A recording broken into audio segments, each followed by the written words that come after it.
The bullies pulled off this boy's wig as a prank, and the entire class started laughing loudly seeing his shiny bald head. Red with embarrassment, he covered his head with his clothes and ran home crying. He locked his room door and swore that he would not show his face until his hair grew back. So, he adopted a homemade remedy. He took a bowl and mixed homemade peanut butter, sesame paste, and a lot of toothpaste. He smeared this green sticky paste all over his bald head with a paintbrush. He thought this recipe would work, but 10 minutes later when he washed his head, it was still bald. But when his brother looked through a lens, he noticed that you've got little baby bristles. Millions of black hairs had actually started sprouting on his head. The whole family jumped with joy. His father hugged him, but this happiness lasted only 5 minutes because these were not hair, they were a disaster. It's unbelievable. What? It's growing so fast. By the time he reached school, his hair had become longer than the girls'.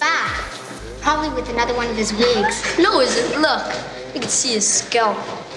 Sitting in the class, his hair started growing like a living vine, leaving the teacher and children stunned. His friends would stand behind him with scissors and cut his hair every 5 minutes. But the moment the hair hit the ground, it would grow back again. The situation at home was even worse. The hair became so thick that he had to tie it with ropes just to eat his food. At night, he had to sleep sitting up because if he lay down, the hair could strangle him. His father tried to cut the hair with a machine, but the machine itself got jammed. Fed up, he went out of the house, but the strong wind tangled his hair in the tree branches. He was stuck there when suddenly a man in black clothes arrived. He pretended to help, but in reality, he knocked the boy unconscious, stuffed him into a sack, and took him away. When the boy opened his eyes, he was in a hair farm. That man was not a doctor, but a greedy businessman. He would lay the boy on a machine, cut his hair, and make expensive paintbrushes and wigs to sell in the market. The boy was no longer a human. He had become a crop that was being harvested every hour. Meanwhile, back home, his brother and father were worried. The brother saw at a stationery shop that brushes made of human hair were being sold. He looked closely. The texture of the hair was exactly like his brother's. Excuse me, sir.